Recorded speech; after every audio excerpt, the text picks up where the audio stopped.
Bwana wabariki. Kwa jina la jikana Nabii Felix Dagobert Mangosongo kutoka kwenye maskani ni ujumbe saa kutoka jiji la Arusha nchini Tanzania.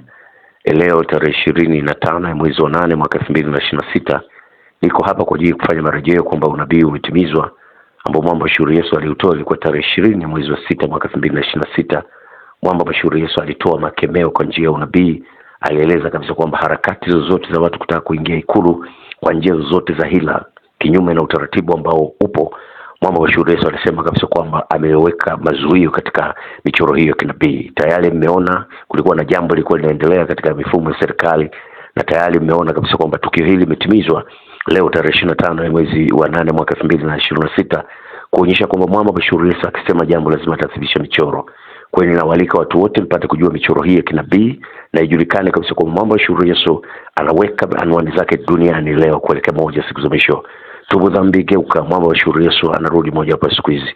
Tutaweka maelezo haya na ule unabii na mikoto yake ili muweze kujua kwamba mwamba mashuhuri Yesu akisema jambo lazima atathibitisha michoro ya kinabii. Sauti ile neno la Bwana Yesu Kristo. Tie Mungu mkuu Yehova katuonane katika ulimwengu unakuja. Amina. Umenasa. Umenasa vizuri. Mwamba amenasa katika michoro ya kinabii. Mwambie jirani yako inawezekana. Inawezekana. Mwambie jirani yako inawezekana. Inawezekana. Mwambie jirani yako inawezekana. Inawezekana. Sasa unabii wa pili kuhusu nchi ya Tanzania. Leo tarehe 20 ya mwezi wa 6 mwaka 2026. Nisikie Bwana, kuanzia hivi leo ninapotoa unabii huu. Amina. Yoyote anayetaka kuingia ikulu, yoyote anataka kuingia wapi? Ikulu, sio kwa ridhaa ya watu, sio kwa ridhaa kutoka kwa Yesu. Ndio sema Bwana asema hivi, ikulu hataingia, atasikia kwa sauti kwamba kuna ikulu. Mlangoni ikulu hataingia. Kiwa kikundi cha watu wanaoamua kushuka watu ili kupeleka watu kwa mikakati yao, Bwana asema hivi, hawataingia wapi? Ikulu. Asema mwamba mashuhuri Yesu. Ni amri bado Mungu mashuhuri sana ananiambia. Anaambia kuanzia sasa atakayeingia ikulu ni yule ambaye hatakuwa na nia kutaka kuingia ikulu, lakini watu watasema bwana, huyu anatufaa. Menelezo na mwamba naye amesema hakika huyu anafaa. Ikulu ataingia. Kama hakutokana na Yesu, narudia tena leo, kama kutokana na Yesu ikulu utaingia. Utasikia kwenye hadithi na magazeti kama kuna ikulu. Asema mwamba mashuhuri Yesu pia. Narudia tena na nazungumza tena, na hapa nasikia sauti mwamba ananiambia waiambie na Zanzibar pia. Bwana anasema Zanzibar, rais wa Zanzibar ataingia kwa uchaguzi wa Bwana. Narudia tena, Zanzibar nisikielewe, rais wa Zanzibar ataingia madarakani kwa uchaguzi wa Bwana. Yoyote au kikundi chochote kinayojipanga kutaka kumuingiza mtu kwa malengo yao ishaba zao za giza, Bwana anasema ni watasikia habari ya ikulu lakini hawataingia. Hawataikuanzia sasa na kuendelea. Mwamba mashuhuri Yesu asema hivi, nchi hii ina kusudi maalum. Sasa hapa lazima niweke vizuri, mwamba anaambia iweke vizuri ili ukuelewe. Dini zenu na mitazamo yenu, imani zenu ni za kweli, sio za Mungu. Sio za Yesu. Yesu mweka madarakani mtu pasipo kuangalia dini yake, utakutana naye huko mtaka kukutana. Meleza. Lakini waweza kuchaguliwa kutoka kwenye anga yote na kuingizwa ikulu na Bwana. Lakini ukifika lazima uwe na adabu na Mungu mkuu anaitwa Yesu. Yeye ndiye mfalme wa falme na yeye ndiye Bwana wa Bwana. Kasome Biblia yako utagundua kwamba mtawala wa dunia ni Yesu. Ukiweka neno hiyo kasai kwenye kimeza yako, kwenye ofisi yako, hata kama ukitoka unaenda kuabudu kingine, lakini ukimtambua utaishi salama. Asema Mungu mashuhuri Yesu. Kuanzia leo na kuendelea, Tanzania lisikie neno la Bwana. Ikulu ataingia mtu ambaye Yesu anamtaka aingie, sio kwa itikadi ya mitazamo. Lingine naliweka vizuri, makanisa ya Kiprotestant na Pentecost yanahubiri habari za Yesu. Wengine mmejiingiza kwenye siasa. Hili naitangaza hapa sio jambo la kiimani. Hili ni amri ya kinabii. Watapita kupitia mchakato ya vyama vyao, lakini Yesu atamuingiza yule ambaye yeye anamtaka na mchakato yao. Makanisa kaeni pembeni. Hacheni hoja za kutaka mtu wenu aingie wapi ikulu. Hakuna jambo hilo kwenye nchi ya Tanzania. Asema mambo mashuhuri Yesu.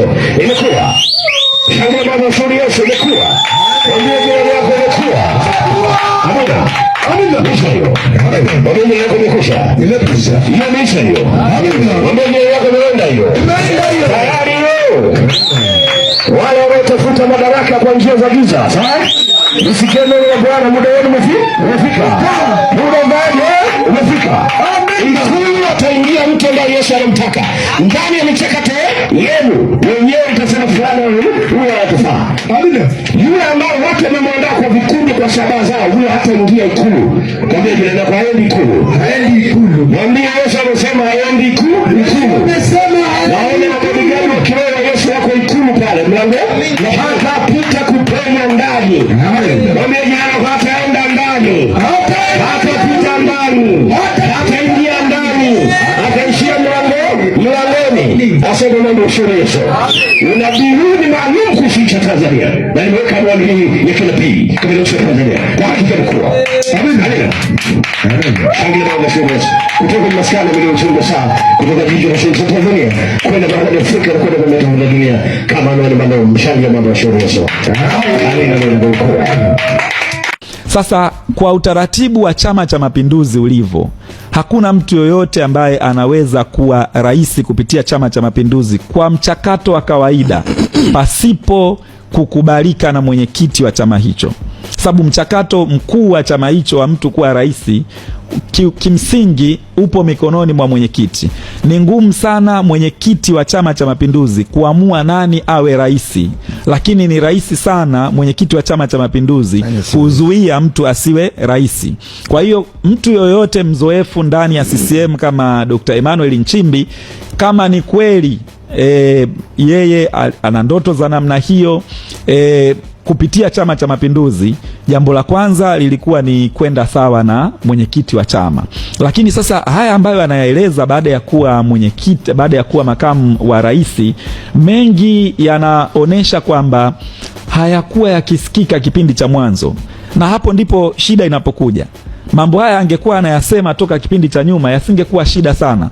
Anapoyasema baada ya kuwa makamu wa rais, yanaonyesha kwamba yeye kuna shida ambayo anayo na rais moja kwa moja. Lakini shida gani? Kwa sababu ni ndani ya muda mfupi sana. Ndio maana tunasema kwamba pengine yeye angefafanua zaidi kwenye taarifa yake ambayo ameieleza anaposema Mheshimiwa Rais anataka mabadiliko. Mabadiliko kwa nini? Kwa nini Mheshimiwa Rais ambaye amemtoa Dr. Emmanuel Nchimbi kutoka nje ya nchi, akamrudisha nyumbani, mwindozi chama kikamteua chini ya wenyekiti wake kuwa katibu mkuu wa chama, na akaja kumteua katika hali ya ghafla kuwa mgombea uraisi, mgombea mwenza kwenye mchakato wa uraisi, na katika namna isiyotarajiwa, kwa sababu wengi waliamini baada ya kuwa mgombea mwenza ile Januari pale angeondolewa kwenye ukatibu mkuu wa chama hicho, ili aje katibu mkuu mpya atakayekisimamia chama kuelekea kwenye uchaguzi, mgombea mwenza abaki kujiandaa na majukumu ya kampeni na kadhalika. Lakini alimuacha mpaka akashiriki vikao vyote vya kuchuja na kupitisha wagombea. Hilo linakuonyesha kwamba ni mtu ambaye alimwamini sana. Sasa kutokuaminiana kumeanzia wapi na lini? Hapo ndipo ambapo tuna maswali mengi, kwa sababu mpango mkubwa kama wa makamu wa rais ni mpango ambao anateuliwa mtu ambaye anaaminika, anateuliwa mtu ambaye ana uwezo. Kwa hiyo haiwezekani ndani ya miezi 10 tu ya makamu wa rais aone ninataka mabadiliko ya huyu mtu. Ni lazima kuwe kuna jambo ambalo halijaenda sawa baina yake na rais. Na ni jambo lipi hilo sasa ndo hatulifahamu, lakini matamshi yake hadharani yanathibitisha kwamba yeye alikuwa hayupo sawa na bosi wake. Dr. Emmanuel John Nchimbi ametangaza kujiuzuru nafasi hiyo pamoja na kustaafu siasa na utumishi wa umma kuanzia tarehe 4 Septemba 2026. Kupitia taarifa yake kwa umma iliyotolewa leo tarehe 25 Agosti 2026, Dr. Nchimbi ameeleza kuwa amemwandikia barua Rais wa Jamhuri ya Muungano wa Tanzania Dr. Samia Suluhu Hassan kumjulisha uamuzi huo. Dr. Nchimbi ameeleza kuwa uamuzi unalenga kutimiza ahadi aliyoitoa kwa rais mnamo tarehe 27 Agosti 2025 ya kuachia ngazi pindi rais atakapohitaji mabadiliko katika nafasi hiyo. Aidha, ametoa shukrani zake za dhati kwa Rais Samia, Chama cha Mapinduzi CCM pamoja na Watanzania wote kwa ushirikiano na imani aliyomwonyesha kipindi chote cha utumishi wake.